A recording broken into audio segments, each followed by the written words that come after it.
Good morning again, please. I hope you had a nice night yesterday. Oh, I hope you had a nice night yesterday. Okay. All right. Today we are going to learn something really nice. So today we are going to demystify another part of the puzzle. Okay. I was here on Tuesday, and some people actually said that they didn't enjoy how I taught on Tuesday. So before I start today's lecture, I just want to say that I'm sorry if you didn't flow with me on Tuesday. Okay, so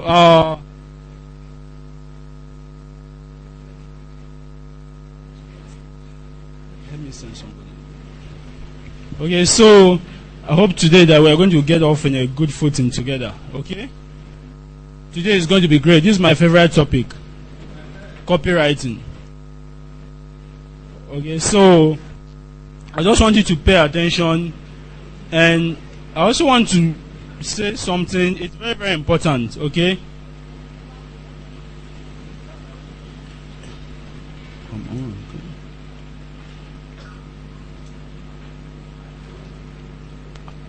See, when you come to a seminar like this, it's not about how the person standing in front flows. That's not the important thing. The important thing is what you get out of it. The important thing is the content, not the container. Okay, so please don't say that because somebody is here and he's not flowing that you wouldn't learn what the person is saying. That would be the wrong approach. But once again, I apologize for Tuesday if you didn't flow with me. Today, I'm assuring you are going to flow with me. All right. We're going to talk about copywriting. We're going to talk about copywriting today. I call this superstar copywriting. How to write killer copy for sensational sales of any product or service, even if you flunked high school English. High school means secondary school. So even if you failed secondary school English, you can write something that will make people desperately want to give you money. You know, there are some sites you visit online, and before you are halfway through the sales letter, you are looking for the other link. Where is it? I want to pay. Seriously, I don't know. It happens to me. It happens to me. I was on a site, 12 months internet millionaire, and the guy said, I am the guy who earns more money than the CEO of Yahoo and Google and Motorola. And I was like, I beg, I want to hear what they talk.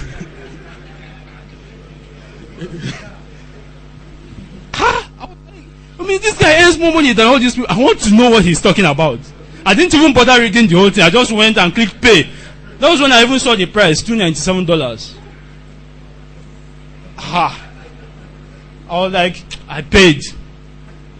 And believe me, that course is out of this world. If it had been $1,000, it would have been worth it. It is that good. I'm going to show you the site. Okay, in fact, let's even see the site.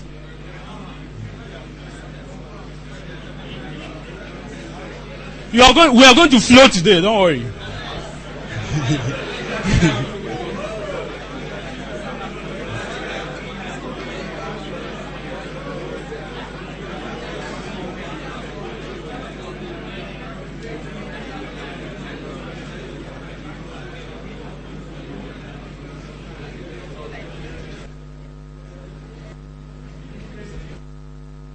So while that page is opening, I just want to talk about sales copy, copywriting, writing your sales letter. See, sales copy means the same thing as sales letter. Okay? It means the same thing as sales letter. So whether you hear sales copy or sales letter, whether you hear copywriting or copywriter, they all both mean the same thing. Okay, now I want you to look here. It says how a 8-year-old convicted felon from New Jersey made over $100 million legally in 24 months with nothing more than a pen, a writing pad, and a crazy idea. Okay? And, okay, so I started reading, okay? And I was reading it, and then I came to, where is it again?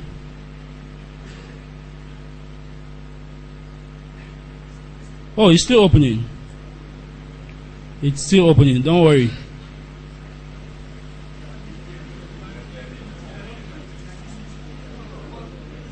You know what? He made this money and he went to prison.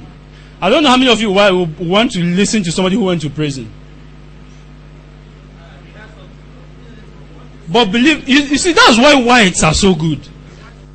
You know, when they achieve success, they'll write a book. And people will buy and read their story. And when they fail, they'll also write about how I failed. Over here, if you read how you failed, you will be poorer than you were before you started. In fact, nobody wants to say how they failed in Nigeria. Andaka was removed. You think he will write a book how I was removed as Attorney General? Lie. If you try him, only and go read that book.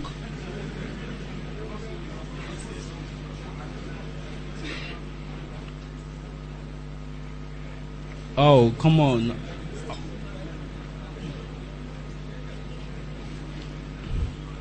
Okay, sales letters, sales copy, sales letter writing. Now, a sales letter is, please put it down. A sales letter is the content that you provide to your prospective customers that tells them the benefits of purchasing your product. A sales letter is the content that you provide or communication that you provide to your prospective customers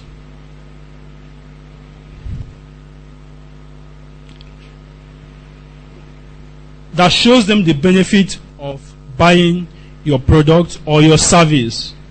So you can use a sales letter to sell either a product or a service. It really doesn't matter which. It just means that you are selling something. Okay, I just want you to look up here. Okay, so I was on this site and when I reached there, the guy said, I made more money than the CEOs of Federal Express, eBay, Amazon, Time, Apple Computer, McDonald's, Microsoft, Nike. I was like, where is this other button? I want to buy this thing. He made more money in 1 year than the CEOs of all these big companies. Then he must have something that combined, though, not one combined. By the time I got to this place, this is where the sales letter ends. Though I just scrolled down. I was no. I just scrolled down. Where is this thing? Let us buy it. You understand? So today we are going to learn how to write sales letter that's good. A sales letter that when after you write it and people are ready to buy a product, before they read halfway, they just want to pay. Now, have this in mind. Not everybody who reads your sales letter will buy the product.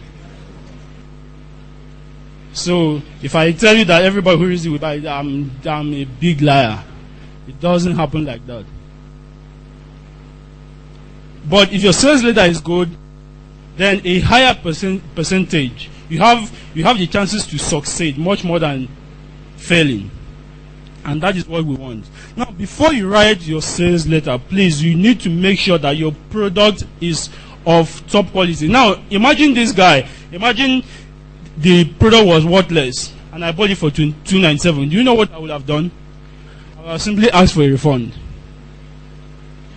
Yes, his sales letter is good, right?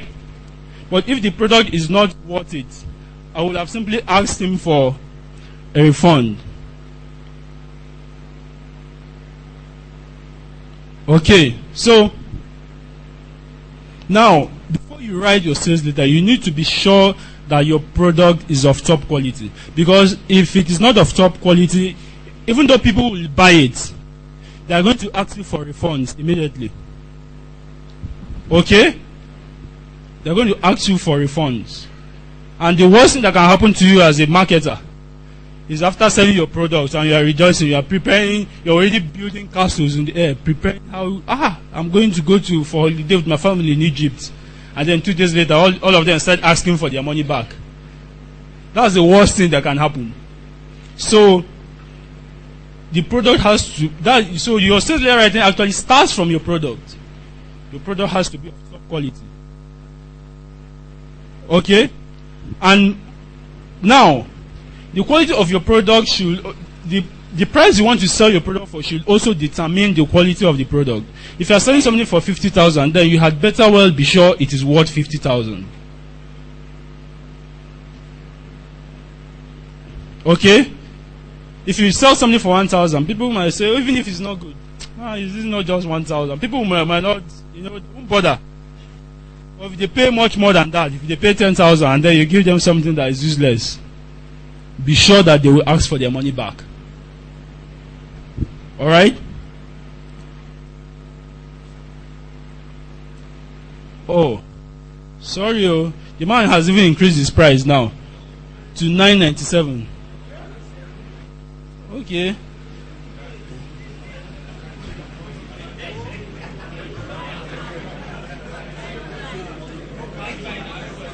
Alright, so now step one,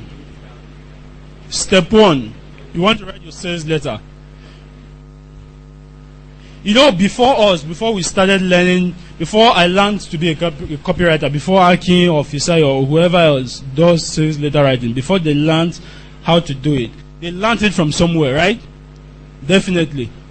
You learned it from somewhere. Now, you need to know copywriting gurus or sales letter writing gurus you should study if you want to write a cash-sucking sales letter. Let me use that word. Now, there are 7 of them. A lot of them are dead. A lot of the best ones are dead. Old age, sickness, whatever. Some of them are still alive. Okay, so let's start with the dead ones. There's Gary Halbert.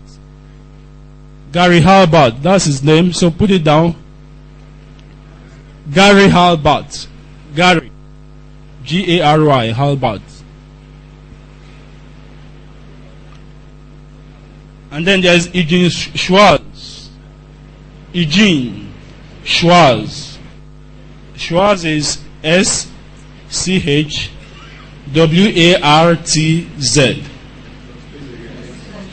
SCH. Eugene. I'm not going to spell Eugene, please. Let's not waste time. SCHWARTZ.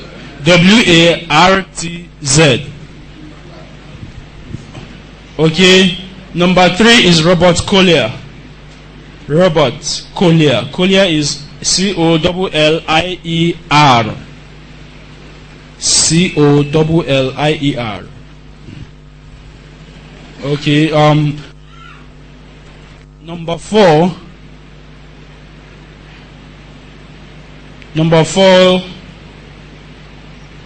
Have you finished writing? Yes. Okay. Number 4 is Maxwell Sakem. Maxwell. Then Sakem is SACKHEIM.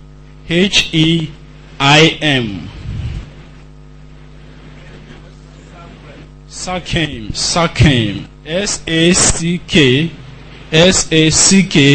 SACKHEIM. Alright, and then there's John Couples. John Couples.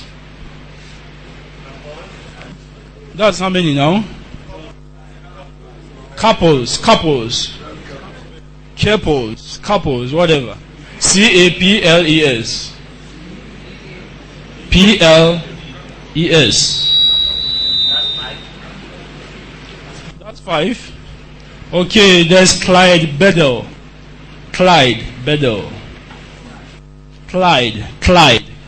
CL, Bonnie and Clyde. They used to watch Bonnie and Clyde those days. CLYDE, yeah, exactly. Clyde Bedell. Bedell. BEDELL. Yeah. Okay, and okay, that's how many now? That's 6. I've mentioned Robert Collier, right? Okay, there's John Janst. John Janst. Janst is JANS. No, S. JANSTCH. Janst. Or whatever. Okay, now Janst, JANTSCH.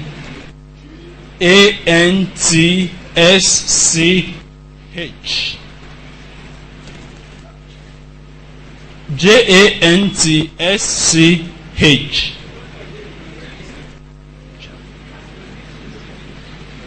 Okay, fine. Now, what should you study? If you want to study copywriting, if you want to learn how to write copy, what should you study? Is it e-books, or is it videos, or is it all of them?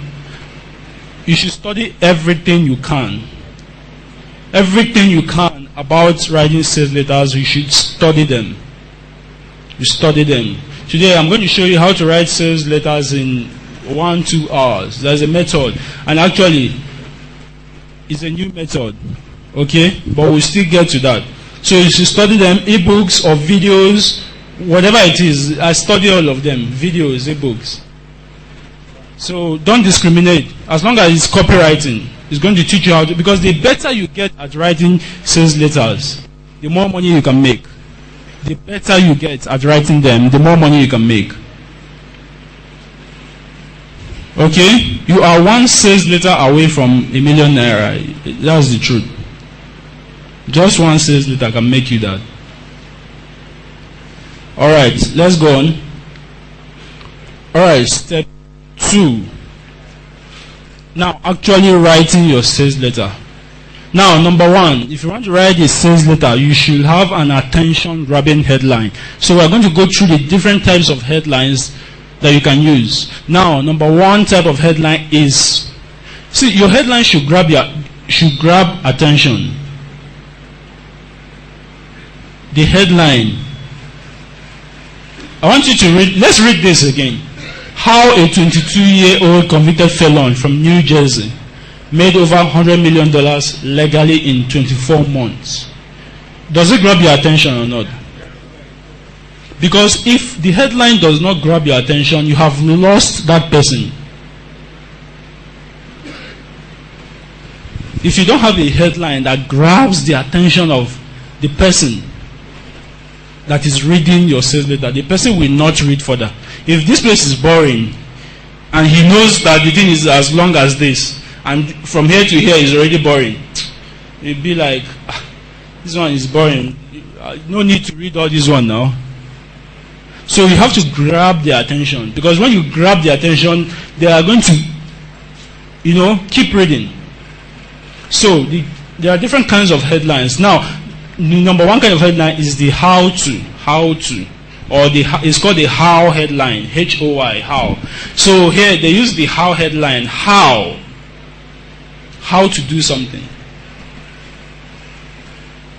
Okay, how to do something. Now, assuming we're writing a sales letter for, okay, just suggest a topic.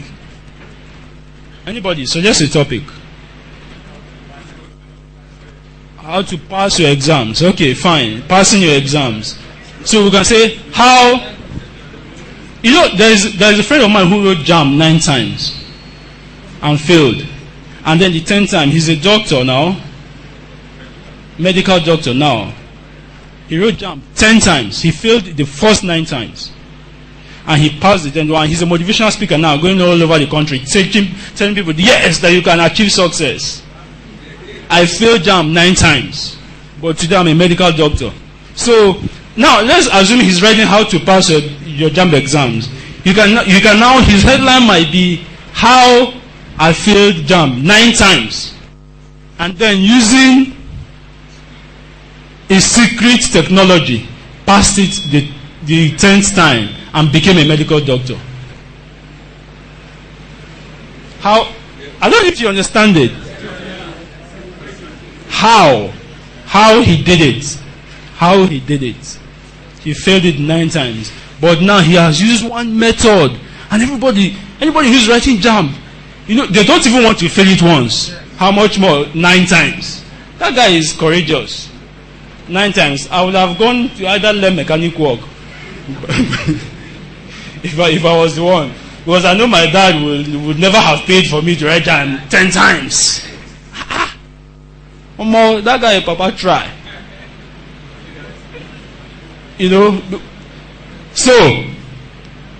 So that's an example of the how headline. Now, if you don't want to, maybe you've not failed JAMB 9 times, okay? You can still come up with another version of that same headline. How to pass your JAMB exam in one sitting using.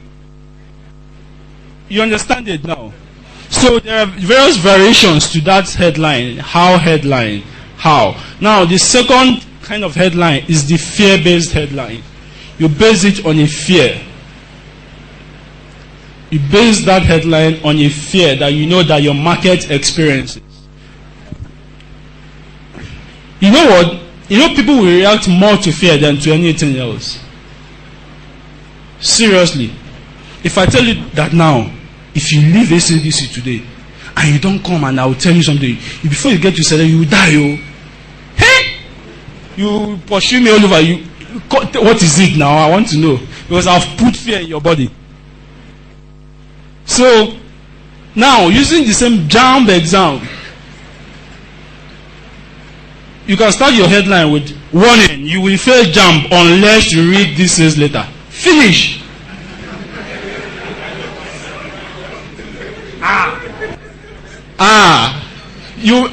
They don't want to fail JAMB. Like, they must read that, You will fail, you say, I beg, make I even hear what this one they talk. Warning, you will fail JAMB unless you read this sales letter. They will read it. If not for anything, they don't just want to fail JAMB. Let's even hear what he's talking about.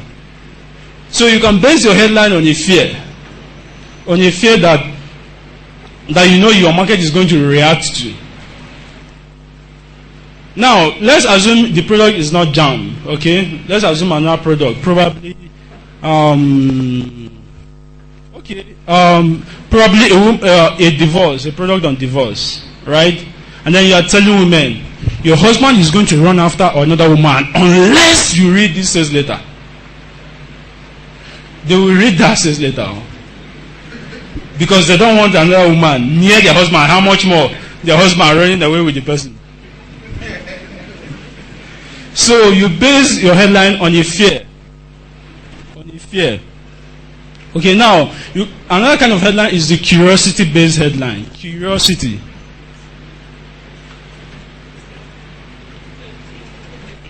We are on step 2. We are just talking about headlines.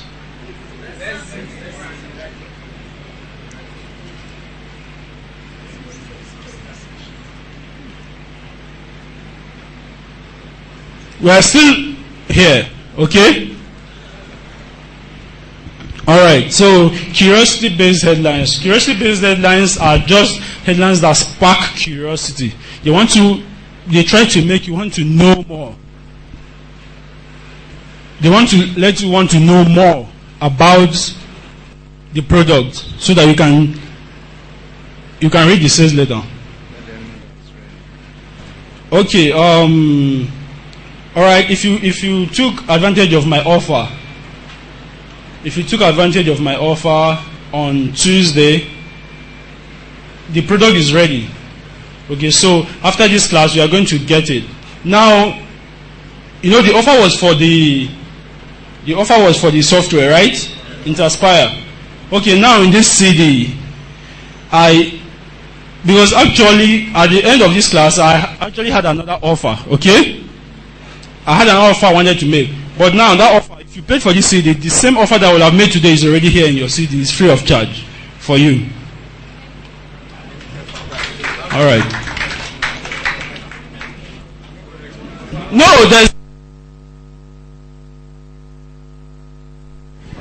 there's no how much about it. Okay. So today's own is there's no offer again today. If you want today's offer, you have to buy that one. Okay, fine. Let's continue, please. All right. So curiosity-based headlines. Curiosity-based headlines. Now, using the same JAMB as an example, okay? If you want to, you know what I mean by curiosity? You are trying to spark something. So many times, curiosity-based headlines might not even talk about the problem. It might not even address the problem, really. It will just say something about it to make the reader continue reading. So using the JAMB, passing the JAMB exams as an example, okay, you could say something like how a student discovered a way around JAMB failure. Okay? Or how this student, now I'm saying this is off the top of my head. Okay, so they might not be the very beautiful, or they might, if I'm writing this, there might not be a word I will use because I will have to settle down and think about it. Okay, I'm just trying to use examples that you can relate to. So the curiosity-based headline is just solely meant to spark curiosity about the product, to make you to keep reading it. Now, the number 4 kind of headline is the benefit-based headline. The benefit-based headline. It's simple. The benefit-based headline simply tells you what you are going to benefit if you keep reading. How to ensure that you pass JAMB next month and never have to write it again. Breakthrough. A new way to pass JAMB. Or newly discovered. A new technology that lets you pass JAMB in one sitting. You see, it is a benefit-based headlines. And a lot of times when you write your headlines, you are going to find out that they include different aspects of these formulas for writing the headlines. You can see that they may contain the how, the words how, relating to the how method. It could also bring in elements of the curiosity into it. But the important thing is that headline must grab the attention of whoever is reading it.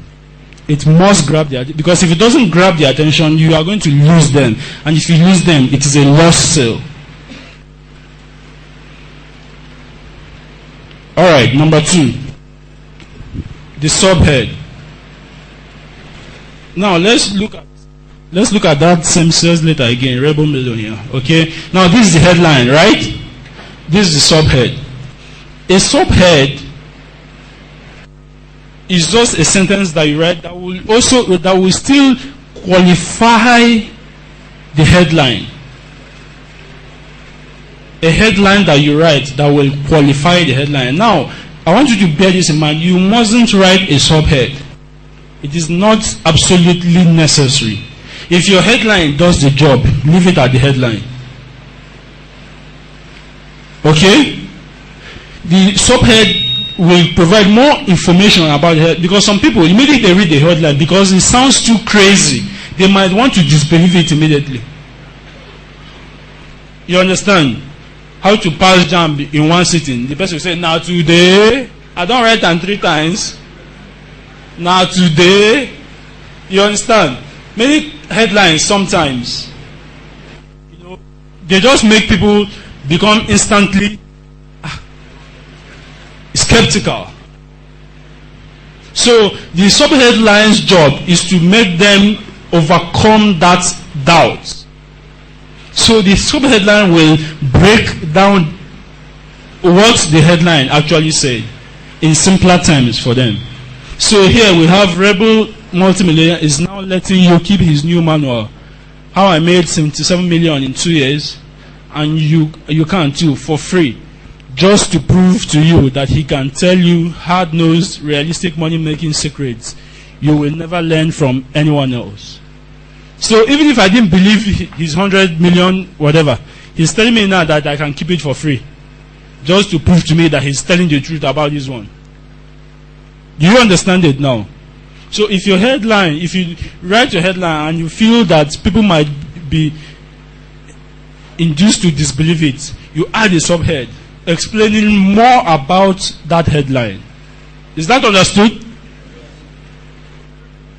Okay.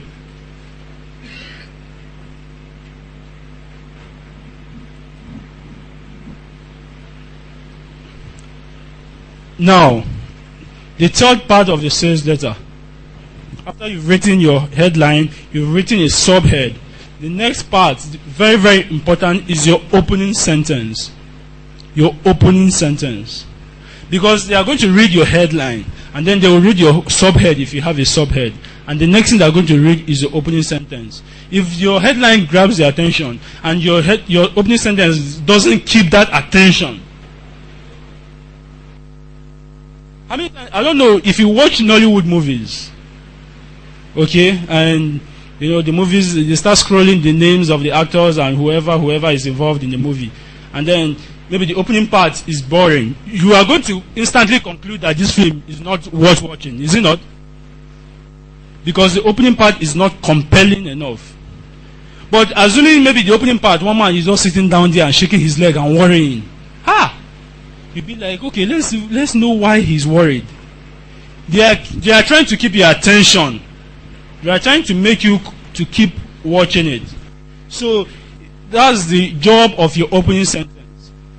Once you've gotten through your headline and you've gotten through your subhead, the next thing is your opening sentence, and the opening sentence should keep your interest going. Is anybody following that? I'm not hearing a resounding yes. Okay. Alright, so now, still using our example of the JAMB, how to pass JAMB. If I'm writing the sales letter, probably I will start with the opening sentence. Dear friend, please make sure. Now, I have to point out something. After you write your sub-headline, you have to salute the person reading your sales letter. The salutation. We are writing a letter, but this time our letter is not to tell them how are you doing. It is to sell something. So the same way you write a letter, you don't write a letter to somebody without saying dear friend or dear sir or dear madam, right? So now if you are writing to, for example, now your product is how to pass JAMB, and you're writing a sales letter to JAMB, people who are writing JAMB. You are going to say, dear university, or dear graduate, whatever. But it has to, what I'm trying to say is that it has to relate to academics.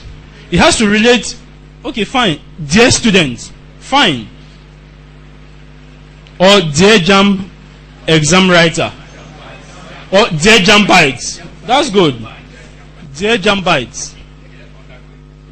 Okay, or dear undergraduate to be. In fact, the more you make them see hope, the better. Dear undergraduate to be. Dear JAMBites. Please don't go and call them dear friend. For example, you're writing a product on how to help women avoid divorce, and then you are calling the woman dear friend. Who is your friend? She doesn't care about, she cares about not her husband not going astray. She doesn't want to be your friend. So you say, dear desperate woman of the house. Because she is desperate. Because the more you make them see the problem they have, the more likely they are to listen to you. If you're writing to somebody suffering from cancer, your product is going to show them how to cure cancer. You say, dear cancer patients. Don't paint it. Tell them life. So that in his mind, he'll be like, this one even knows I get cancer. Now, wow, I need to find a solution to this thing. Oh. So they have to know. They have to know. So now, after the salutation, the next thing that comes in is your opening sentence. Now, if we're writing to Jambites, our opening sentence might be something like this. Fine. Dear undergraduate to be, do you want to pass JAMB this year? Is there attention getting or not? Is it heart stopping or not? Do you want to pass JAMB this year?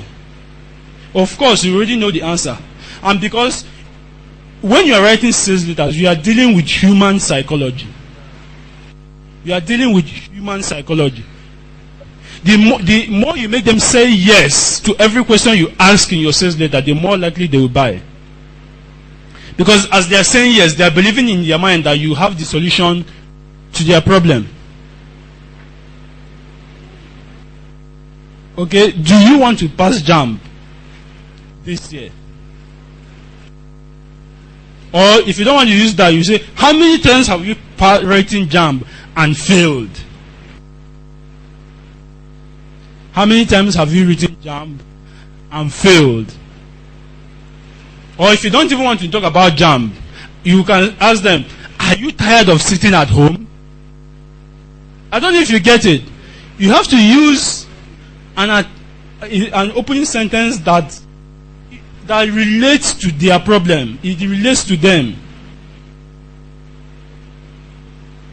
Okay, fine. So, now, after your opening sentence, the next thing is a compelling story. A compelling story. Now, when you're writing your sales letter, it is very good that you relate it to a story. A story. It doesn't matter if that story is true or false. But if it is true, all the better for you. If it is false, don't go and claim something you are not. Just craft a story. But it shouldn't be a false story. I have to explain this. Now, I know I didn't write JAMB 10 times, Abi. I wrote JAMB only twice. The first time I didn't pass. There is nothing to be ashamed of. I know many of you didn't pass the first time. So if I admit it, there's nothing wrong with it. So fine. Now I didn't write 10 times. So I can't go and start talking about how I failed JAMB 10 times or 9 times. I can't do that. If I do that, I'm lying. Is it not? But I can still talk about that one time that I failed.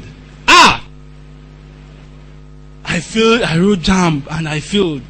And everybody in my family treated me as if I was useless. They kept ignoring me. If I ask for money, they won't even give me any money. You know, they will be like, oh, you know how I feel.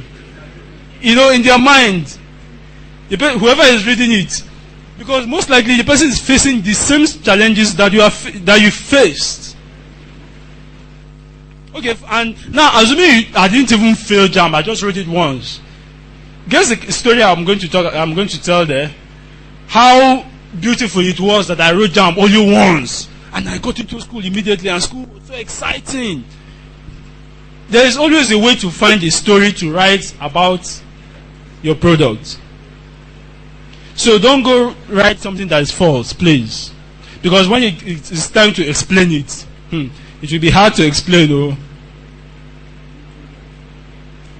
Because by the time people begin to call and ask questions, and you didn't even remember the lie you told in the sales letter. While ago. Okay, so now you have to have a compelling story. You have to have a compelling story. Now I have an auntie who got divorced. And she actually said she was going to write a book about it. So she said, okay, you are the copywriter now. And I sat her down and I said, okay, just tell me, because up to then I didn't even know the details of the Awala. And she started telling me the whole story about the whole thing. And when I sat down to write, my brother, I couldn't stop writing. And I just told the story of how, when the man started showing some kind of behavior, and then she found some phone numbers in his. Why do men make this mistake? We pursue another woman, then we put their phone number inside our coat pockets or suit pocket. Every time, the same mistake. We never learn, men. We never learn. Every time in the streets, the same mistake all the time. Women, if you're here, if you get home tonight, check your husband's suit. You might find something there. I didn't say anything, no, please. Don't check, or don't say that I was the one who asked you to check. So you have to find a way to create a story around your problem, because there's always a way to create a story around it. Definitely. Now, if the story is not yours, you can simply find somebody who had that kind of problem. You do an interview. The person will tell you everything. You simply craft a story about it. Okay, this is what happens. Now, you now tell them, imagine this happened to you. Okay? Now, you don't have a story relating to this product. For example, you want to write a product, sell a product that about how to cure cancer. You've never had cancer in your life, and I pray you don't, in Jesus' name. Because seriously, it killed my mom. It's something. It's the worst kind of thing you can ever face, even if it's not happening to you. Just because it's happening to somebody close to you, that's the worst kind of thing you can ever be involved with. How much? And then, sometimes I begin to wonder, now, if I was the one, it's not me, and I'm like this. So you can imagine how it is for whoever it is affecting. Okay, so now you've not had cancer, okay? You've not had cancer, and maybe you can't even find somebody who has cancer to interview you. In fact, many of them might not even want to be interviewed. You can still craft a story. You can just simply use the word. You see, that's why the English language is so beautiful. You can manufacture what? Imagine that this happened to you. You now write a story, an imaginary story. Now tell the person reading that imagine this was happening to you. So you see, there's always a way to get the story inside. Are you following? Okay, so now after your story, you have to prove your credibility. Why should they listen to you? You have to be credible and you have to be believable. Because that is the proof that you know what you are talking about. You have to be believable, seriously. Now there are about 300 of you here in this hall. And even if I'm sleeping and somebody wakes me up and says, Ronald, why do you think 300 people are sitting down in that hall? I will tell them simply because Dr. Sonia Obaso Ojaku is the person teaching this course. He's the person who announced this course. That's the reason why you pay, true or false. That is the... there were other seminars also advertised now on internet marketing, the same issue that you read. But you chose to come to this one because he is credible. Because he is believable. The more believable you are, the better chance you have of selling anything. So now, because the people that are reading your sales letter, they are not seeing you. They are not there to see you. You have to prove to them that you are credible. Now, if you are writing a product on cancer and you are not a doctor, right? How do you prove that you are credible? How do you prove that you are credible? There are ways to do that. Number one, you align yourself with a credible authority. You align yourself with a credible authority. You can talk to a doctor and tell you, okay, this is what I'm writing on. I just want you to read it and then give me your honest opinions. And then the doctor is going to read it. If you don't have a friend who is a doctor, you have a friend who has a friend who is a doctor. There are ways. I don't believe in obstacles. There is always a way to get over something if you are willing to look for it. So you just tell him, and then the person will give you his honest opinion. Okay, this method, this is great, and then you simply come to this point in your system and put it there. You don't put the doctor's comment, and then you put the doctor's name and probably the name of his hospital. Now, when somebody is reading that sales letter, fine, the person will be like, wow, this person who even knows if he's telling the truth. He's not even a doctor. And then the person now sees that the doctor is even saying that yes, so that what you are talking about is true. You know, you are credible by association already.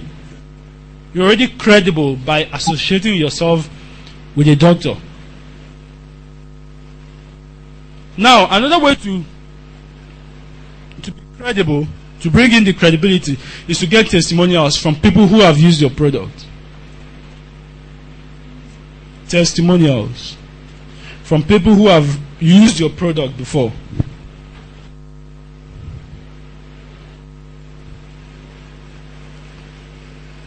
So, now, if it's a new product, nobody has used it, bought it from you before, so you can actually, please don't go and forge testimonials. That's the worst thing to do. All you simply need to do, just go to a forum, maybe Nairaland, maybe SEC forum, wherever. You just go to the forum and say, okay, I've written this product and I'm giving out 5 free copies to the first 5 people. But before I give it to you, you have to send me your phone number and your email address.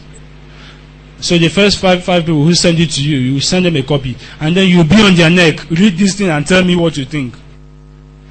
Then they'll read it and tell you what they think. And then you collect the good ones. And there you are, you already have your testimonials. Is that easy or not? It's so easy. It's so easy. Just give the first 5 people, even if there are 50, ignore them. The first 5. There's a site called Warrior Forum. And on the Warrior Forum, there's a section for selling your services. So I wanted to get jobs on how writing sales letters. But because I've not sold anything there, you know what I did? I went to the main section, the discussion section of the forum. And I said, okay, if you know you want me, if you have a new product coming up, a sales copywriter, and I want to prove myself, I want to prove that I'm actually good. So I'm going to write for the first 2 people who send me details about their products. Only 2 people. And I got 20. Because I told them it's free. 20. I took the first 2. And after writing their sales letters, after about a week, one of them said he got a 16% response. So for every 100 people who visited his site, 16 people bought. For every 100 people who visited his site. So if he had 1,000 visitors, he had 160 sales. The other person said he got an 8% response. The industry average is 2% response. But I got one of them 8%, I got the other one 16%. And then I went to the other section. And I said, okay, fine. I can write your sales letter. The cost is $1,000 to write your sales letter. So I'm going to write your sales letter for you. The cost is $1,000. I'm good and I can do it. These are my testimonials. I just put the testimonial of those 2 people that I wrote for free.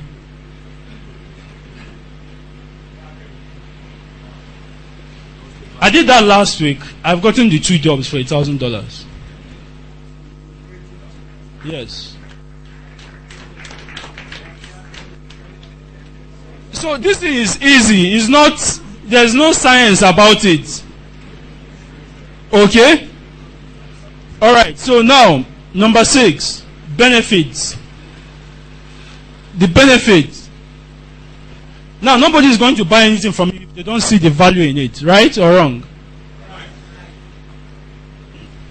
Nobody is going to buy anything. If you didn't see the benefits of attending this seminar, you wouldn't have attended.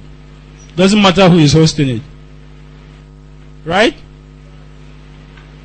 You have to see the benefits in it. Now, the benefit is that if you attend, you will be able to, to move ahead to the next phase that SAGC is moving to, right? That's one of the benefits. Of course, if you don't attend, you are not going to be there. And number 2, you are going to be listening to a whole lot of experts, right or wrong. That's another benefit. And then number 3, you are going to be learning a whole lot of things. Copywriting, e-cover design, e-book design, web design, everything in one. All in one. And another benefit is that it's only 3,000. Cheap. You understand? So you have to point out the benefits of your product. It is critical. If you don't point out the benefits, you forget it. You won't make a sale. So, using our same product on how to pass JAMB, right? The same product on how to pass JAMB. What are the benefits of passing JAMB? And when I write sales letters, if I'm telling them about the benefits, I don't tell them the things they already know. I tell them those ones that they've not begun to think about. You will not sit down at home again, becoming a burden to your parents. People will not ask you, oh boy, when are you getting into school? Because that's one question JAMB buyers hate most. People who write JAMB. Oh boy, you never enter school.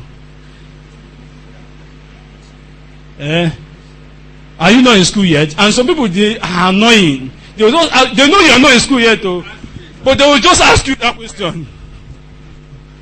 So, when you're writing your benefits, tell them that if you buy this product and you use it, you read it, the next time you enter the JAMB hall, you are going to finish in 30 minutes. And you pass. One benefit. The number 2 benefit is that if you use it and you are going to pass JAMB, meaning that you will not be sitting around at home again while everybody is at school. That is another benefit, right? Another benefit is that you are going to get into school and get to meet different sorts of people. You are going to become a university student. You are going to experience a different kind of lifestyle. Because seriously, that's the one reason why people go to school. They are not really going because they want to go to school. They want freedom. I knew I wanted freedom. I got admission in LASU. And I refused to go to LASU. You know why? I live in Festac and I'll have to go from home. I said, no, I'm not going to LASU. I said, I'm not going to LASU. I had to go to Federal University of Agric in Umudike, Abia State. So that when it's time to go to school, they will count some money and give me some change. And then I'll go and enter a bus. And then while I'm there, I'm free. Boy, last year, oh boy, take 20 naira. You don't enter bus, go now.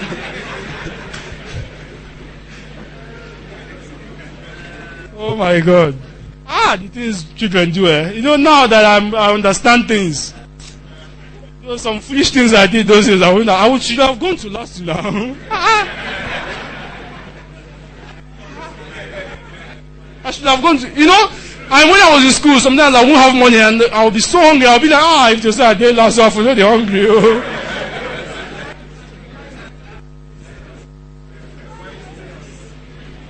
Sometimes when you're young, you don't understand life. Seriously. You don't understand life. I tell my younger brother, all these things you guys are doing, you don't understand. And I know they don't understand because they will understand. It's just a matter of time.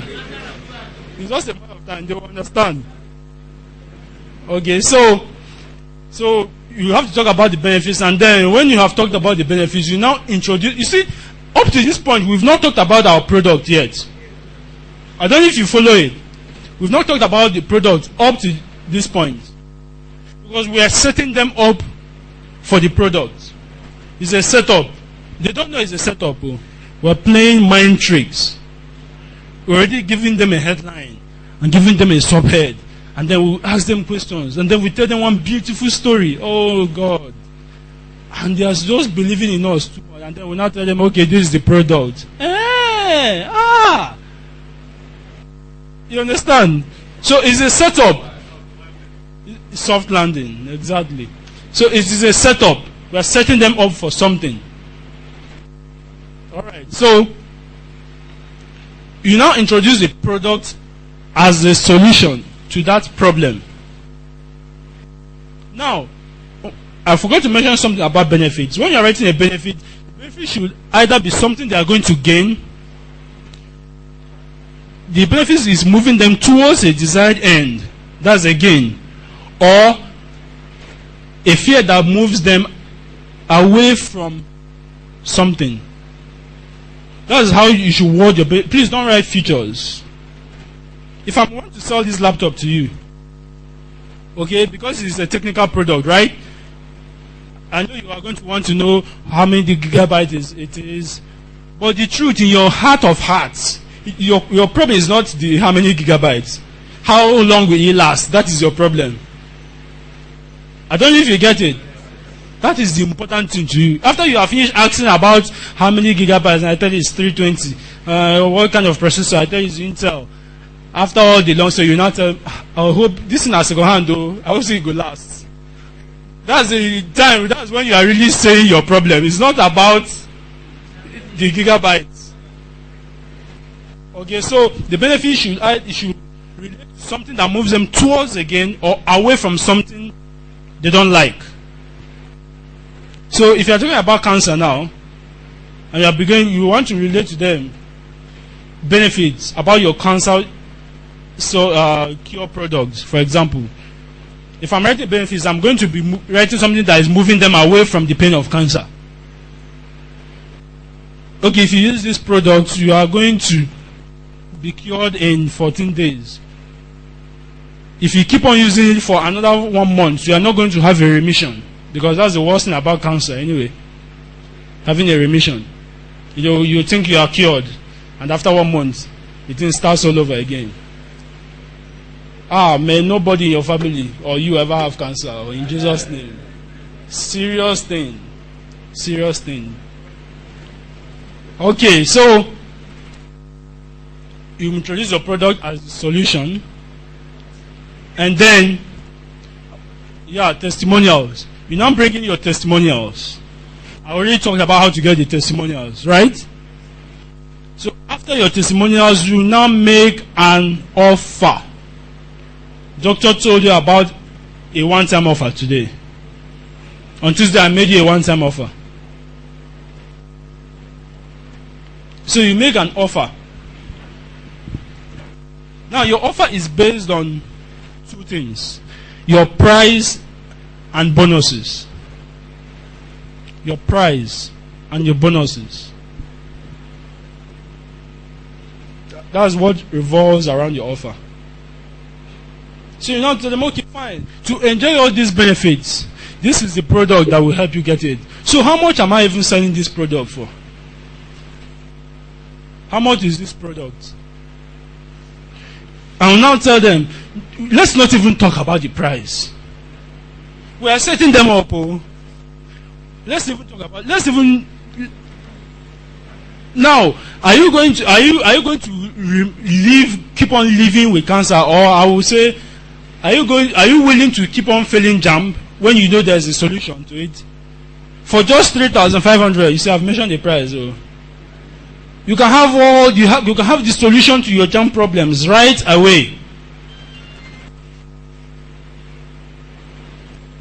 But to get it at this price, you have to act within the next 7 days. Otherwise, the price is going up.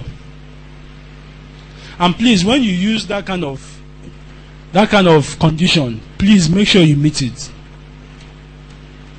If you use that kind of condition, if you tell them that this is the price, that if they don't buy so time, that is going to, the price is no longer going to be 3,500, that the price is going to be 7,000. Please be sure that you are going to enforce that condition. Because if you don't enforce the condition, after 7 days you have to raise the price. If you don't raise the price, you have to give people that are visiting a reason why you did not raise the price again. Meaning that you have to reward that part of your sales later. Because if people know that you don't enforce your conditions, the next time you have a product to sell, they'll be like, no mind that guy. Mind that guy. Last time he said he will raise it. He didn't raise it. He will raise it. Don't worry. We won't buy it now. We'll buy it later. So, if you're using a condition, make sure you enforce the condition. For example, there's a seminar I'm going to hold in March. It's a new way. There's a new way. I'm actually working on it, and it's turning out beautifully. It's a way to earn money online. It's very, very simple. Now, the condition is that if before anybody comes into that hall, that person is going to sign a non-disclosure agreement. Believe me, prepared by my lawyer. That is the condition. If you don't sign that in, I don't care whether you are paying 100,000, you are not coming in. Because I don't want every Tom, Dick, and Harry to know about it. Because if the number that I want to know about it, if he sees that number, then it's going to get spoiled. That method is going to get spoiled. So you are going to sign a non-disclosure. This one, real one, prepare. You will see the lawyer's name there. This one is no story. So that if you default, we are on you. Serious matter. Don't worry now. Don't worry. So your price and your bonuses. Now, when you name your price, many times you have to include bonuses. Because when you include bonuses, people might not even want to. Okay, for example now, if I'm writing a product on how to pass JAMB, guess what my bonuses are? A bonus will be how to choose the right school. That will be one of the bonuses. Short 18-page report, how to choose the right school for you. A school where you immediately want, as long as you apply. You know there are some schools in Nigeria, if you apply, you get admission. That is the truth. Schools in the north, people don't bother going.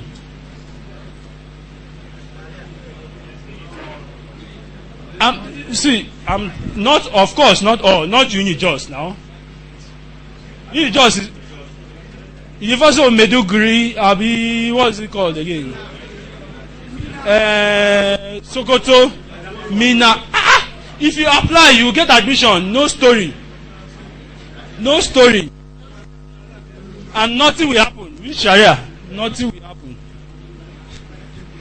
People are going to those schools now. I don't know, everybody always wants to go to UNILAG, as if UNILAG. If you went to UNILAG, sorry, but UNILAG is not all everything in the whole world now. Okay, so the bonuses have to relate to your product. The bonuses have to be related to the product. You can't go and give them a bonus that doesn't relate to the product. Because if you do it, you are off. If the product is on how to pass JAMB, you can't go and begin to tell them how to dance. It doesn't relate to this. What are they doing with it? And because many times, people might even buy your product, not because of the main product, but because of one of the bonuses. It happens a lot of times. Simply because of you just want to get that bonus. That is the reason why they even bought the product. Not really because of the main product itself. So products are easy to create. The same way you created your original product, you just find related topics and then write them as bonuses and include them. So you tell them that this is the price, and if you buy within so number of days, you are going to get all these bonuses. Only people who buy within these days will get these bonuses. You tell them. But this time, if you don't want to enforce that one, you are free not to enforce it. You know why? Because there's no way they will know whether you are enforcing it or not. So instead of telling them that the price will increase, you tell them that if they buy within so number of days, they are going to get all these bonuses. Okay, so now, if your product is top quality, please give it a high price. Because really, people are not bothered about the price. People are bothered about price, yes. But that is not their primary issue. As long as they are convinced that your product will do what it has promised to do, they will buy it at whatever price. There was a product I was selling for 1,500. That was 2008. After I came for an information marketing business workshop. And after some time, I increased the price. And the number that I bought was not more than the number that I bought at 1.5. I was like, so I just did throw money since. Because seriously, you won't know until you do it, until you test it. So it is called testing. You have to test your price. You have to test different price points. Okay? Test different prices. And like I said I think I mentioned it on Tuesday. It is easier to sell something for 30,000 to only 10 people and make 300 than to sell it for 1,000 and have 300 people buy it. It is easier to sell it for 30,000 and only manage only 10 people and have peace of mind. They are both the same thing now, is it not? And before you gather 300 people that pay 1,000, it's hard. But it's easy to find 10 people that can pay 30,000. A lot of you were asking me about laptops today. And I have a friend who imports second-hand laptops, very good ones, but he's out of stock. Now, assuming he had stock, 50,000, a lot of you will buy it now. Plenty. And I will collect commission. Seriously, I will collect commission. Oh. See, you have to learn. You know what? There is no free lunch in the world. So if you have something of value and you want to make money from it, you have to charge for it. That's the truth. Because if you don't charge for it, you think you are doing those people a favor. You are not doing them a favor. If you don't collect the money from them, they'll find somebody else and pay the person money for something else. They are not going to save the money in one box. It's a lie. They are not going to do it. That's the truth. That's the mindset of an entrepreneur. You get as much money as you can, as long as you are fulfilling your own part of the bargain, which is providing the service that you have promised. I don't know if you understand it. You have to see. If you get home now, wherever you came from, and somebody that didn't attend this seminar, come and teach me, charge the person to teach him. And now because you pay the transport to come, and you are paying the transport to go back, and you pay the seminar fee, and you fed yourself. So why shouldn't you charge for it? I don't know if you understand it. You have to see. If you get home now, wherever you came from, and somebody that didn't attend this seminar, come and teach me, charge the person to teach him. And now because you pay the transport to come, and you are paying the transport to go back, and you pay the seminar fee, and you fed yourself. So why shouldn't you charge for it? I don't know for now. So now, after you've named your price and the bonuses, the next thing is your guarantee.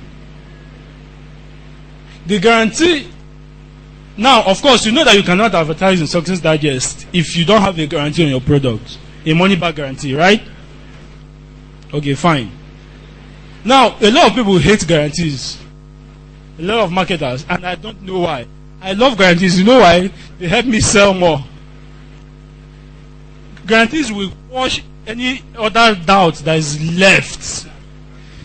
I mean, if the person is ready and he's still doubting, once he gets to the guarantee, and I'll teach you how I write guarantees. Now, I tell them that if you buy because I know the product will do what I've said it will do. If you buy my product, and in fact, I'll say buy the product, use it for 1 whole year. I give my guarantees 1 year. 1 year. This seminar I will hold in March. The guarantee is for a lifetime. I don't care. You can come back in 10 years and say I want my money back. I will give it to you. That it didn't work. I will seriously doubt you. I will know you're a liar, but I will give you your money back. It's a lifetime guarantee because I know it works. So I know you will have no reason coming back to me because the money you make, you will be you will be enjoying it. You will forget you even paid me to get to that one. So what I'm saying in essence is that the longer your guarantee period, the more doubts you are going to dispel. The longer your guarantee period, the longer the guarantee period. Instead of a 30-day guarantee. So if you have a product and use a 30-day guarantee and a 90-day guarantee, you are going to see that you will sell more products with the 90-day guarantee. Because you know why? Somebody say why? Why is because whoever buys it will say, okay, I have 90 days now to look at it. Is it not? He will face other business and he will forget he bought the product from you. And soon 90 days will pass. And if you tell them 1 year, 1 year, don't worry, he will forget it in 1 month. 1 month, he will. There's a product I bought 3 times. 3 times, the same product. There was one day that I was going through, does it mean I've bought this thing before? And I checked, and I saw that I had bought it 2 times before. The same product. Because I was so busy, there was no time to get back to it, and I forgot I bought it. And then when I read the sales letter again, the same thing that happened the first time. Hey, I went and paid again. So people can write sales letter. Now, wow. Like me. So the longer the guarantee period, if you give people a 30-day guarantee, they are going to hurriedly go and look at the thing. And then they will be forced to make a decision. Sharp. I don't know if you understand it. If you give a 30-day guarantee, they will rush through the product. Before they even settle down to even understand what you are talking about, they will just decide it's not good. Give me back my money. Because you put them under pressure. Give them 1 year, no pressure. They will say, okay, I will look at it next week. Life will happen to that person. Life happens to all of us. Life will have. The person will get in a go-slow and he will shout out, this year I will no one come back, we sick, we no one hand over. He has forgotten he bought your product. Life will happen to that person. See, that's human beings. That's how we are. There's nothing bad about it. It happens to me too. So it's not a bad thing, really. It's just that life will always happen. And the person will forget. And funny enough, the person might even come and buy it from you the second time. Lucky you. So use longer guarantees. A 60-day guarantee is better than a 30-day guarantee. A 90-day guarantee is better than a 60-day guarantee. A 1-year guarantee is better than a 90-day guarantee. A lifetime guarantee is the best of all. And when I give a lifetime guarantee, I say, and if you come back and if it doesn't work, I will even pay you from my own pocket. The person, anybody reading will be like, this guy really believes in this thing, though. And the more you believe in your own thing, if you don't have confidence in what you are selling, how do you expect people to have confidence in it? How do you expect them to? There's no way. So the more you believe in your own stuff, the more you believe in it, the more people are going to believe in you. Selling is about confidence. You know what Zig Ziglar said? I don't know if any of you have read his books. He said, timid salespeople have skinny children. Timid. So you don't have to be timid. Give them you don't need to be timid and give them a 30-day. Give them lifetime. They are going to buy because they are going to have more confidence in you. Yes. What's the question? Sorry? Monitoring.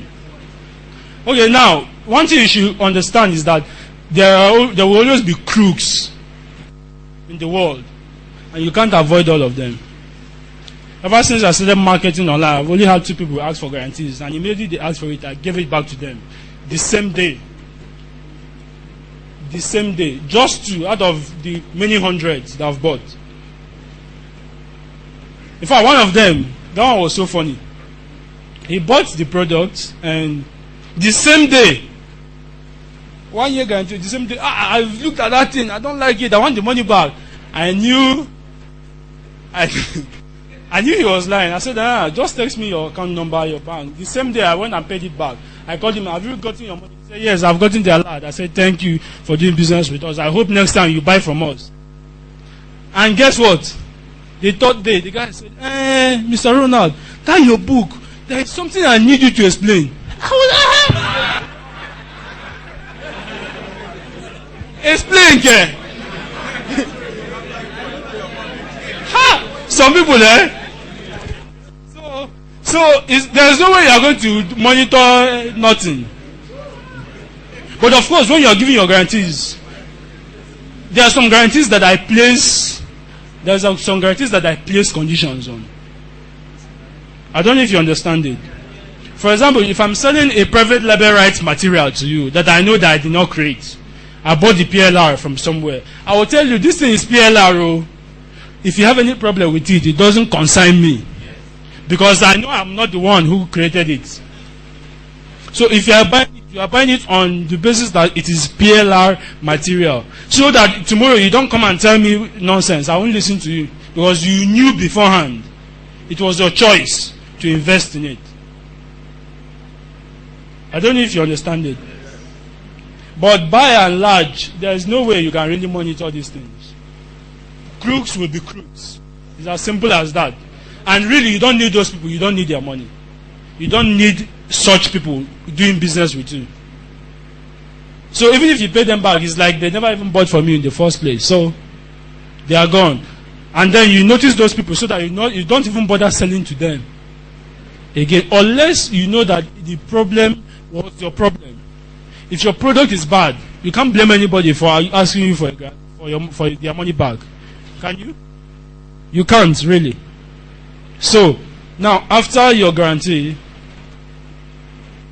okay, now, I say sometimes no guarantee works best, right? Sometimes, if you don't even give a guarantee, and you tell them why you are not giving a guarantee, don't just omit a guarantee without explaining why. You have to explain. If you are not going to you have to tell them why you are not giving a guarantee. Like what I just explained now about PLR materials. This is why this thing doesn't have this guarantee. So I'm telling you up front, so that if you decided on your own. Because the same way I'm selling it to you is the same way I bought it, right? Without guarantees. Okay, so then the call to action. Now, this is where many people miss it most. After you've said all this, you've not collected your money yet. At this point, you've not collected any money yet. Oh. You just set them up, and finally they have agreed to buy. You have to now show them precisely how to buy. Step 1: go to GTB. Please use GTB if you don't have a GTB account. They are friendly. They are marketers friendly. So if you don't have a GTB account, it's ₦0. They don't collect anything from you to open it. No matter the account, whether it's current, whether it's domiciliary, whatever, it's 0. Yes. Okay, I don't know. Well, I don't know. Okay, you said they've changed it. Well, but somebody opened a savings account with GTB in my branch, and they didn't collect anything. They've not changed it. I don't think so. Sorry. Now,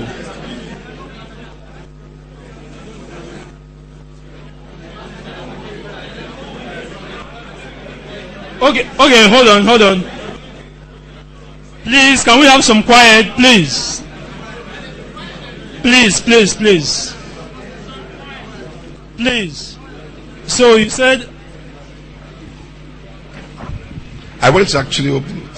I went for a domiciliary account, and when I got there, they told me. In fact, it was in Allen, where I went to do something there. I got there, and they said I must have a minimum of $100 there, and I moved from there. When I came to my place here, I now went to GTB branch there. Then they said that I can open my current account. Then if I open my current account, then the domiciliary account will be open for free. But I have to make a deposit of at least 5,000 in the current account. All right, I'm going to explain that. Now, this is why they did it. I know I opened my accounts, 0 balance. But this is the reason why they do that. When you open a current account now, if you open a current account with them now, they are going to tell you see, these guys are smart. They automatically want you to open a domiciliary account because they want to sell their debit cards. And if you are opening a domiciliary account, they are going to issue a debit card for that domiciliary account, and it costs them 5,000 to prepare that card from South Africa and send it here. So that's why they ask for that money, so that they can be able to deduct it immediately your card comes in. So you are going to see that if you give them the 5,000 and your card comes in, one day you won't see the money in the account again. And when you ask them, they'll say, this is your card. Is the fee for the card. But of course, they won't tell. If they tell you, you run away now. If they tell you all this long story, they are selling. See, these people are selling. They are marketing. Okay, but whatever. I mean, whatever it is, GTB is the business-friendly bank that I know. So use GTB. Now, when you are making your call to action, you have to tell your customers exactly how to buy from you. Exactly how to buy. Exactly how to buy. You have to tell them exactly. Step 1, go to GTB. Step 2, pay social amount into social account name, account number. Step 3, text me your deposit slip number, your name, your email address, your phone number. Because if you don't itemize it like that, you would think many people know how to pay. You know, many people don't know how to pay money into bank accounts. It is not a lie. It is reality. If you don't tell them exactly how to do it, you'll simply get confused, and if they get confused, they won't buy anything. So you have to tell them step 1, this is what to do. Step 2, this is what to do. If it is possible, tell them how to walk to the teller to ask for the thing. Seriously. Because that's your money delay, you know. If you delay your money, now you know. Okay, fine. Now, after the call to action, you have to close it. How do you close? You know how to close the letter? It's easy now. You just close. Because, see, all we've been doing since we are writing a letter to one human being. So we're using words like you. When you're writing your sales letter, please eliminate as much of I's and we's there. If you're writing a sales letter, you are going to be tempted to say a lot of I did this and this is how I did it. Instead of saying how you did it, say how they can do it. This is how you can do this. This is how you can. Instead of how you did it. How you did it should end with maybe your headline. Every other thing should address the person you are writing to. Every other sentence, every other word should address the person you are writing to. So eliminate loss of the I's. I did this and I did that and how I am my friend. How they and their friends can do that thing. That's what you should be talking about. Okay? So you close your letter by when you close, you tell them that immediately they have made this payment, that you are going to send them, if it's an ebook, you tell them that you are going to send it to them within 30 minutes of confirmation. It's easy to confirm, especially if you are using GTB. You fill an internet form with GTB. They will hook up your account online. They will give you a password and your username. Your username is actually a combination of your account numbers. Then they will send you a password. If you are using GTB, you collect an internet banking form from them and fill it and submit. So they are going to open the internet account for you, where you can view your account online. I don't bother going to that bank to ask them for anything. Transfers, whatever. I transfer online and then go to the ATM and withdraw it. I don't know when last I visited that branch. Because these days, things are easier now. Why should you be walking around when you can do it online? So, even if you don't have your connection, just go to a cyber cafe. You log into your account online. You can view. You can see the people who paid. They will because GTB posts immediately. When you make your deposit, they post it immediately. So you can view immediately the people who's paid into your account. You can view them immediately, and then you can actually confirm that so person actually paid for this product, and then you can send it to them within 30 minutes. So if it is a physical product, you have to tell them that it's going to arrive at their destination within 3 to 4 days. Within 3 to 4 days, if it's a physical product, because you are going to use courier to send it. You use NIPOS courier. NIPOS is getting better these days. Seriously. They are. You know, since internet and email came out, they nearly went into the history books. So, there's nothing that changes people like adversity. Now, post office, before. You go, they'll tell you they don't have stamp now. The post office doesn't have stamp. What kind of country is this? But since email came, and you stopped seeing people, they started having stamp by force. Okay, so So you use their own courier service. Their courier service is cheaper than FedEx and the rest. So you tell them how long they have to wait, because you have to tell them how long they have to wait to receive your product. Okay? And now when anybody buys from you, please open a file or get a diary and write down that person's name. That's the reason why you are telling them to send you, after they pay, they should send you their name, right? Their phone number and their email address. And their address if it's a physical product. So when they have sent those things, go and write it down somewhere else. Because if you have another product, those people are the most likely people that will buy. You know why? Because they've bought from you before. It's easier to sell something to somebody who has bought from you before than a brand new person. Because with a brand new person, you are going to start afresh to convince that person. But somebody who has bought from you before has already had a relationship with you. Okay? You already have a relationship with you, so it's easier to convince them about something else. So you learned list building, is it not? So apart from building a list of prospective customers, you should have a separate list of buyers. You have to have a separate list of buyers. So, and after your closing, the next thing is your PS. The PS is called the postscript. Postscript. So in the PS, what you do in the PS is that you summarize the offer. You summarize the offer. We talked about the offer earlier, right? We talked about the offer, number 9, the offer. So in the PS, you summarize the offer again. So the offer tells them, okay, this is the benefits you are going to get from this, and this is the price. You are going to get all these bonuses if you pay for the product within this number of days. Or else, if you don't pay within this number of days, you are not going to get these bonuses again. And you tell them, hurry, and make your payments now. And now I will teach you one trick.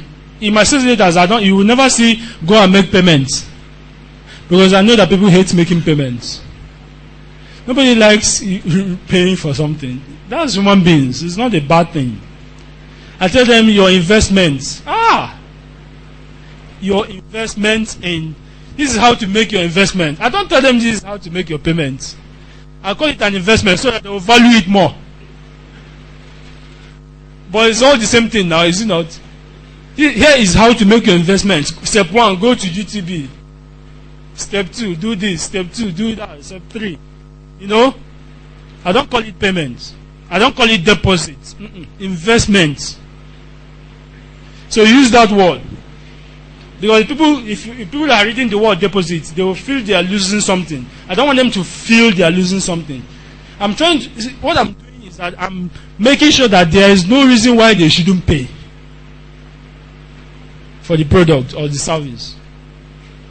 So your PS summarizes your offer and your sales letter is done. But that's not the end though. That is not the end. How to imbibe and assimilate the consuming spirit of truly great copywriters into your genes. Okay? And how do you do that?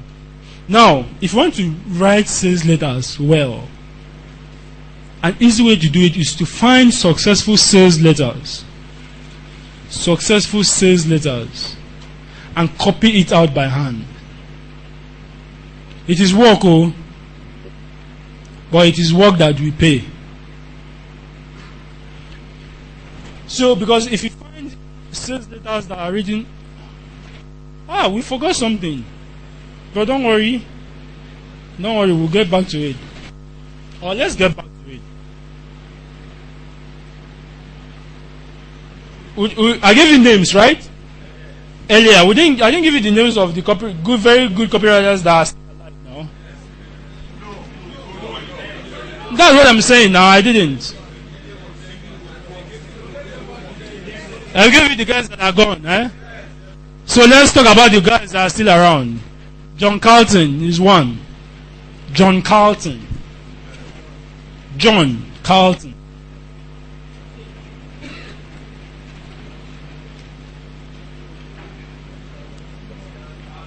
John Carlton. Carlton. Number 2 is Clayton Makepeace. Clayton Makepeace. Makepeace. Make. Clayton. Clay. Ton. Clayton. Makepeace. Funny name, Abby. He's making peace. Okay. Another one is Kent Kome. Kent Kome. He's Japanese. He's a Japanese guy. Yes, Kent Kome. Kent is Kent. Kome is Kome. Number 4 is Gary Bencivenga. Koame. Gary Bencivenga. Bencivenga. Civenga. Bencivenga. Bencivenga. Bencivenga.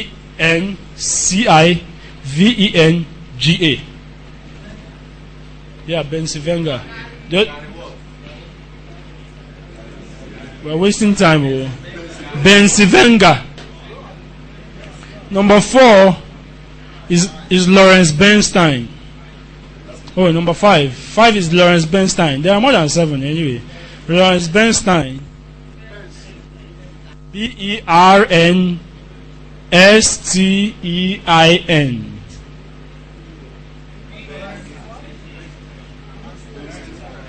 Bernstein. Bernstein. Oh, no, I don't mind me. I know Dejan now. So, Bernstein. Okay. Another one of them is Donald Dush. I'm going to spell the Dush. It's not the Dutch, you know. Or Donald Dush. Donald Dush, that's it. Deutsch.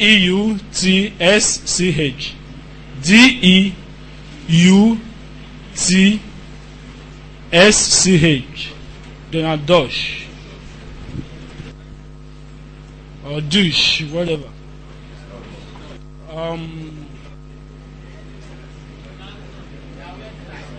Then another one is Ryan Healy.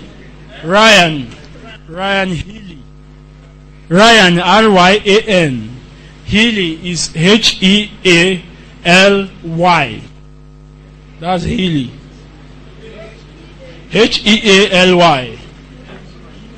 Healy.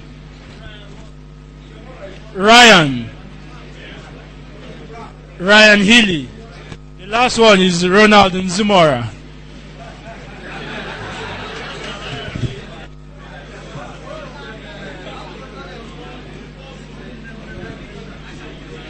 The first one, I said John Carlton. Oh, the first one should be Ronald. Wow, thanks. Okay, so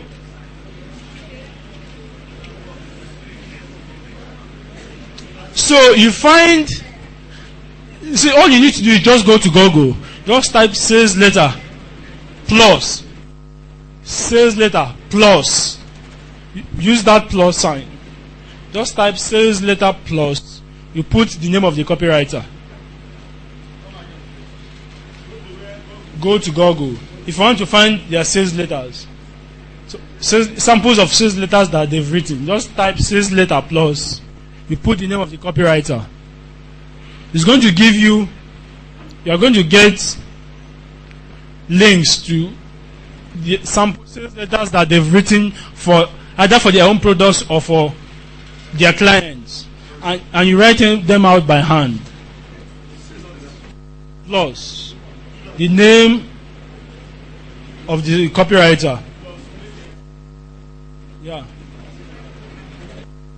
Yeah. when you get the copies of their sales letters, print it out and find a plain sheet and write it out by hand. Yes. It's work. Oh, it might be up to 10, 11, 12 pages. I've written out one that was more than 20 sheets of plain paper. But when you do it, you imbibe. I don't know. I can't explain it, really. I can't explain it. You understand me? It's hard to explain, but it's kind of you imbibe the spirit, how their flow, the way they write. You imbibe it. And it makes you a better writer. So when you're writing, it's easier for you to know, okay, this are the kind of words I should use and all that. Okay? Alright. Step 4, the 4 kinds of copywriting messages that really makes money for you or your clients. And why the first 3 beats the last, hands down.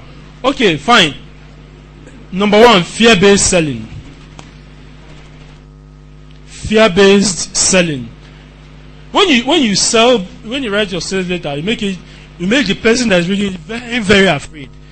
They are more likely to buy your product. As long as you've told them that this is the product that will eliminate all those fears. Because human beings are generally insecure. That is the truth. Human beings are generally insecure people. The more afraid you make somebody, the more likely they are to dance to your tune.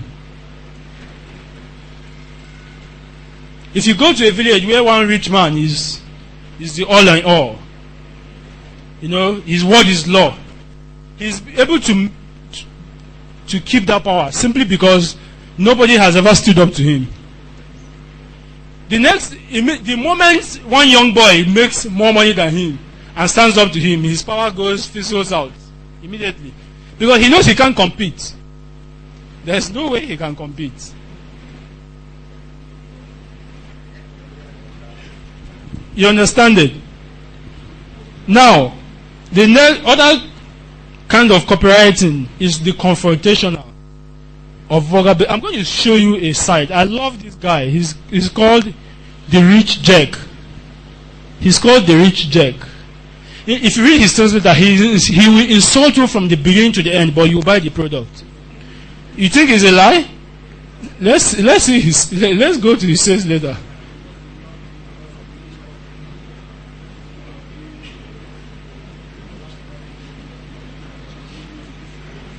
He's going to insult you from the beginning. He's very, very confrontational. But after reading it, you will buy the product.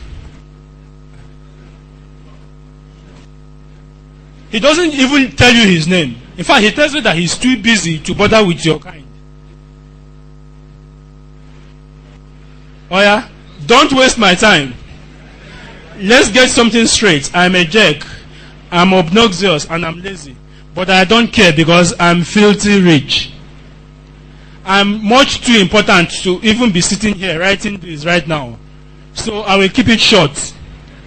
I make several $1 million every year on the internet doing almost nothing. You can see some proof here. But please keep the drooling to a minimum. Have you seen proof like that anywhere else? I don't think so. Do you make that much money? I didn't think so. So who the hell am I?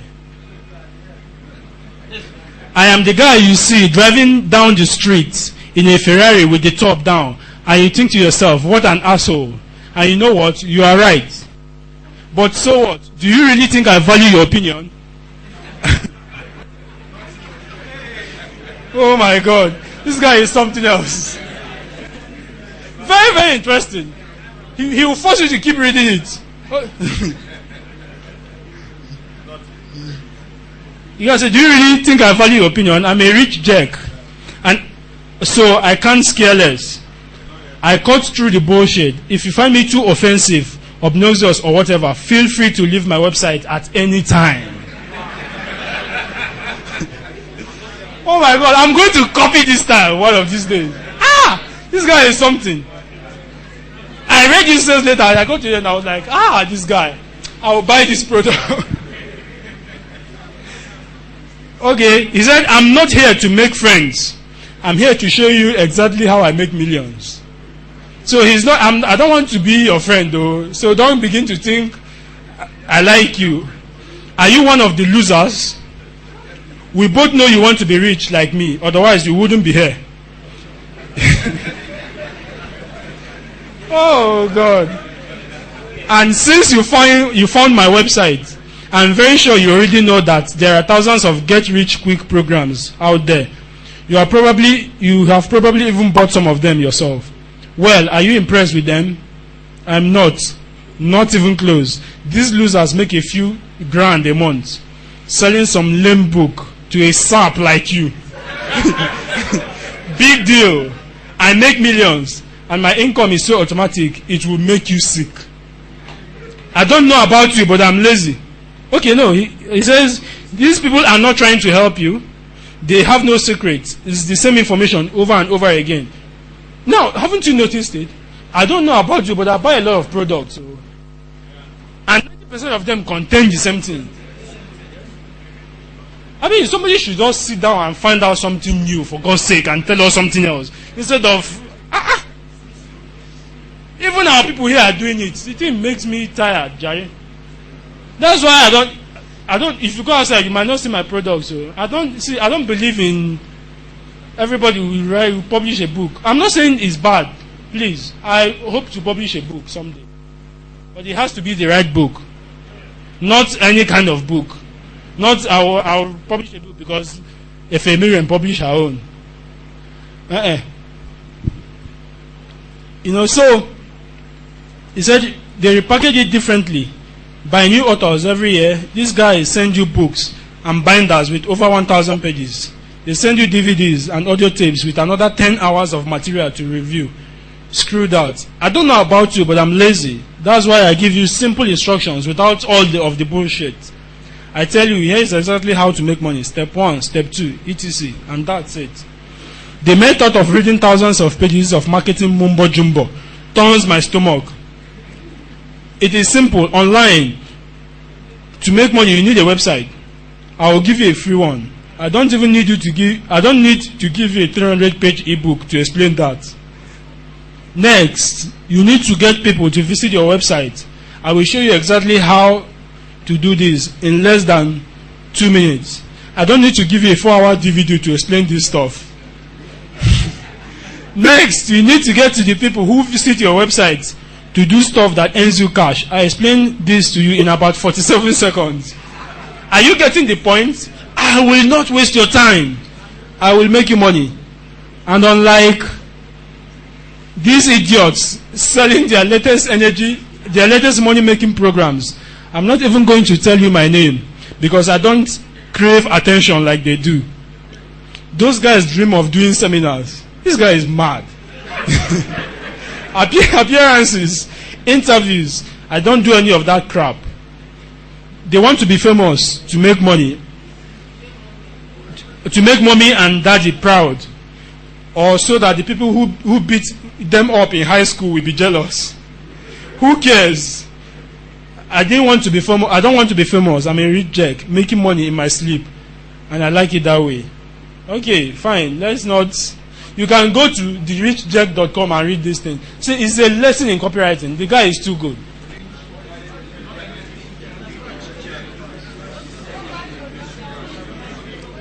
Okay, fine. So the next kind of selling is the anger-based selling. Anger-based selling. You can make people angry. Your sales letter can make people annoyed about something.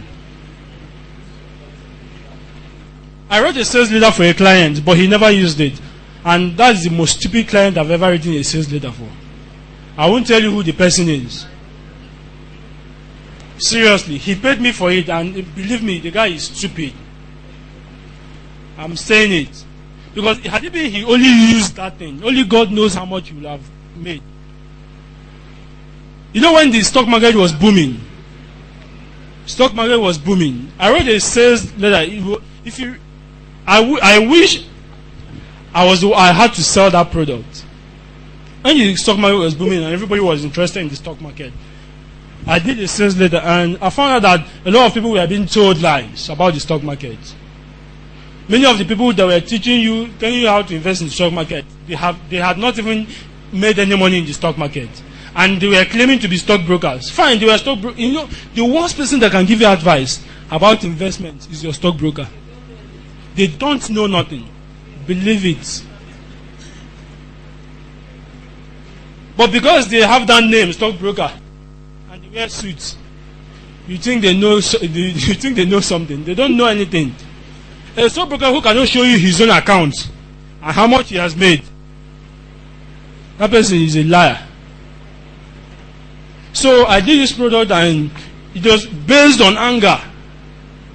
You know, I thought about how lazy and foolish these stockbrokers are and how annoyed. If you read 30, you get annoyed, but you want to buy. You want to buy the product to prove to them that they are stupid people. And the guy already, he said there is too much anger in this sales letter. I'm not going to use it. And I'm like, you have not even tested it yet. He said he's not going to. I should write it. I said I won't rewrite it. If I'm going to write it, then you have to pay for the sales letter again, and then I'll write it. I'm not going to write a sales letter that you've not tested to see if even it is even effective in the first place. And he said, no, that I have to write it, I'll have to refund. I said, I'm not going to refund. And I won't rewrite until you test. If you test and it doesn't work out, then I can rewrite. That's what a copywriter does. You write a sales letter, it is tested. If it's not working, then it is written based on another promise. A new offer is made. You don't write a sales letter and then you won't use it and then you are telling me to write it. That is bullshit. And he actually didn't use it. And human beings. Okay. Now the fourth one is benefits-based selling. Of course, benefit-based selling, you simply tell them what they are going to gain. Now these three are going to beat these ones, because with these three you are evoking emotions. I don't know if you understand what I mean. You are evoking emotions from people. When people are angry, they can do anything. When you insult people, they want to stand up to you. Okay? When you use fear, that's the biggest one. That's the biggest one. You know, some people go. I'm a Christian, but I will say it. Some people go to church simply because they are afraid of going to hell, not because they are good, or they are afraid of dying, or whatever. That's the truth. There's nothing wrong if I say it. Okay, fine. Now, step 5. How to craft money-making sales letter step by step. First of all, you study your product. I talked about it at the beginning. Your product has to be of the topmost quality. You need to know the product much more than any other person. If I'm writing a sales letter for anybody, if it's for a book or a product, I sit down and I wrote a sales letter for Mrs. Anwo. A lot of you will know her. Yes, Mrs. Janet Anwo. It was a DVD on how to take care of a baby. And I watched that DVD until I got tired. Now I can take care of any baby. I'm not married yet. But there's nothing I don't know about taking care of babies now. So when you are a copywriter, you have to study the product and know it much more than the person who even created the product. Because that is the only time you can actually bring out the true qualities, the truth about the product. So you have to study your product. Number 2, you have to talk to your market. What do I mean by talking to your market? If you're writing for jam buyers, use words that they understand. Don't go and use big English. I don't know if you understand me. If you are talking to jam buyers, you use words that they understand. Words like passing exams, words like jam, words like post-jam. You know, words that they can relate to, that they are familiar with. If you go and begin to speak English for them, you are wasting your time, because they will simply get confused, and a confused prospect is a prospect who will keep his money in his pocket and find somebody who will make sense. Of course, if you're writing for engineers, you have to use the language that they understand, because there's a language they play with. Especially all these electrical engineers, when they begin to talk about electrodes and MC squared and all those stuff, of course, lesser people like us who don't know what they are talking about, we just look at them. What are these people saying now? But it is their language. You understand me? So when you are talking to a market, you use words you understand. Number 3, you gather a swipe file. You gather a swipe file. What do I mean by a swipe file? A swipe file is a collection of sales letters that are successful. Sales letters that have been written before in the past that were successful. That is a swipe file. So I already told you how to get them, right? I said if you go online, just type sales letter plus the name of the author. Okay, you are also going to, at the end, I told there's a swipe file that is in the offer that I made at the end. Then number 4, that's when you begin to write. The reason why you get a swipe file is that you can study other sales letters. So that when you're writing your own, you can borrow ideas from them. See, you mustn't write this thing from scratch.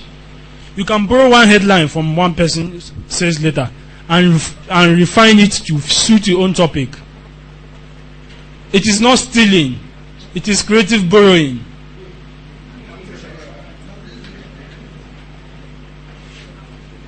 It is creative borrowing. Okay. Then you begin to write. You write without stopping. Speak your prospect's language. You write the same way you would talk to a friend you meet for a drink in a bar.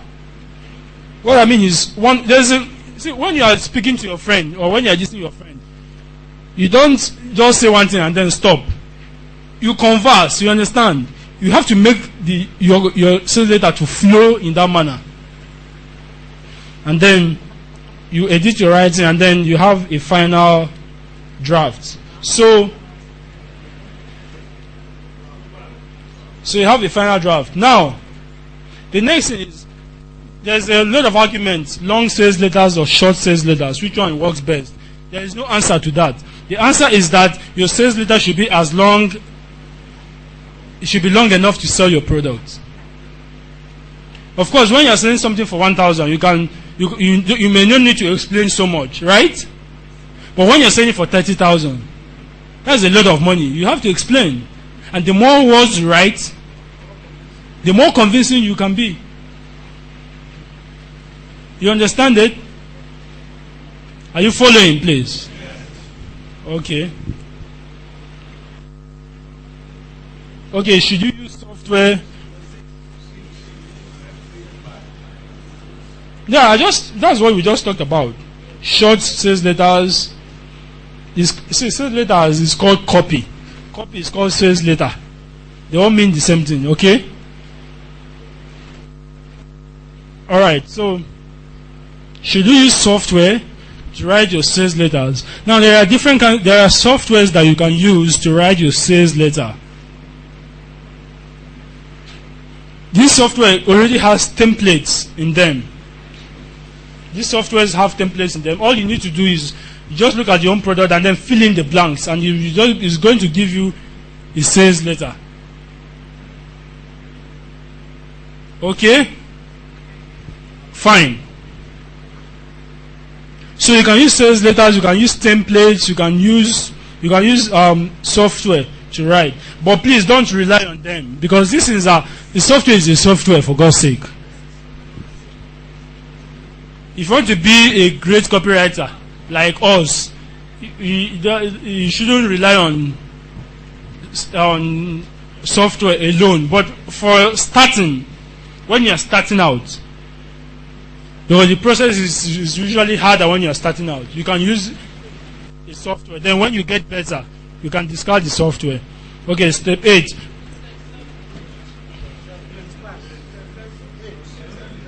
This is step 7. That's what we talked about, softwares and templates. Step 8, the ultimate success shortcuts of famous copywriting gurus. Number 1, they study other gurus like mad. See, anytime Aki Alabi writes a sales letter, I sit down, like the one he has in the last edition of Success Digest. I sit down and I study that thing. I analyze how he wrote it.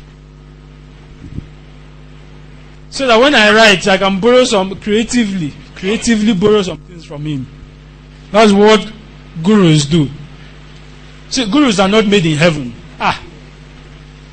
They simply borrow ideas from other gurus and join their own, and then they become their gurus. It's easy. So, number 2, they actively keep and maintain and update his swipe file. I talked about the swipe file earlier. They test and they test and they test and they test. I talked about testing, right? You have to test different prices when you are selling your product. Because if you raise the price of a product, you can even have more sales. It happens. If you don't test it, you won't know, and you will be bleeding money. When you are selling, the more money you can get, the better for you. That's the truth. Number 4, they teach. Like I'm teaching you. Okay? Then, most important, this Wi-Fi thing is very important. That's why I'm mentioning it over and over and over again. Please do build a swipe file. Build a swipe file. It's very, very important. Okay. Secrets of Illustrations.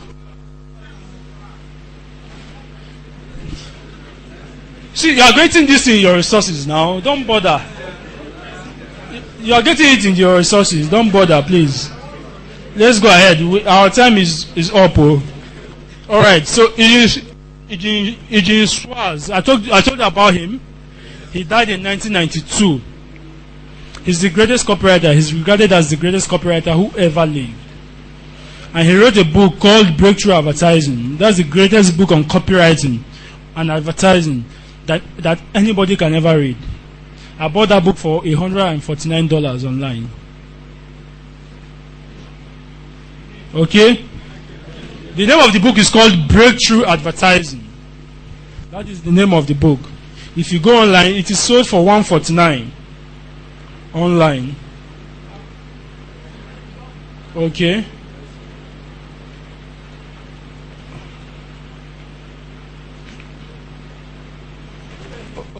You know what? Today I plan to make an offer, but I don't want to make it again. The reason why I don't want to make it again is because on Tuesday I made an offer. I don't want to be seen like somebody who just wants to sell and sell and sell. That is not important. Fine, you have to sell to make money, right? But you should also bear this in mind. If all you are doing is selling all the time, you are just selling, people will just get tired of you one day. They say, this one only likes money. He doesn't want to help us.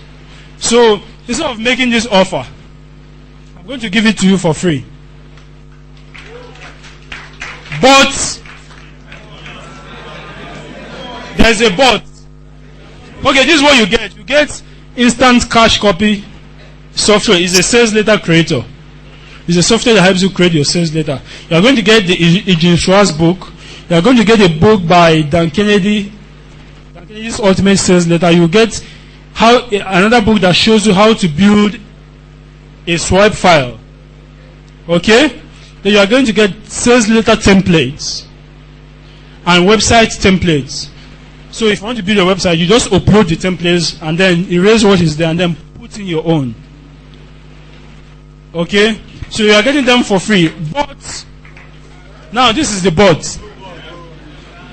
No, the but is this. Now, on Tuesday I made an offer, right? For Interspire. So while the products were... Yes.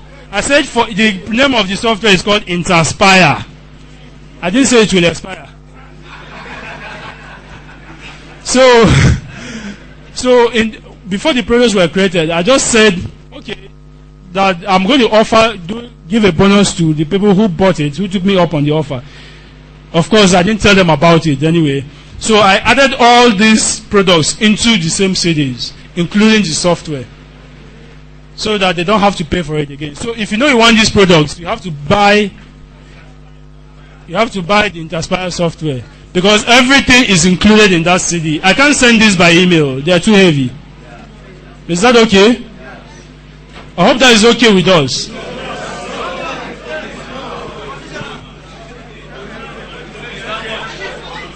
It is not. Please hold on. Please hold on.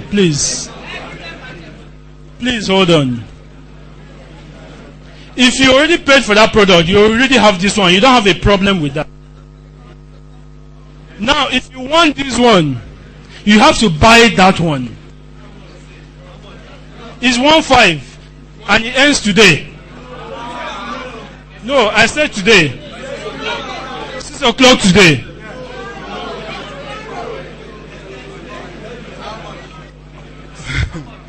Is 1,500, please. Okay, fine. You will get it tomorrow. The offer is extended to tomorrow evening. So by the end of this seminar, tomorrow, it has ended. Please. Sorry? The price is 1,500. If you want it, just give your name to the people at the bookstore, and you are going to get a copy. I hope that is okay. All right. Thank you for listening to me. If you have questions, are there questions? Okay, you know what? I'm just standing by outside. If you have questions, just meet me outside. I'm going to answer. Yes, I told you. All right, thank you.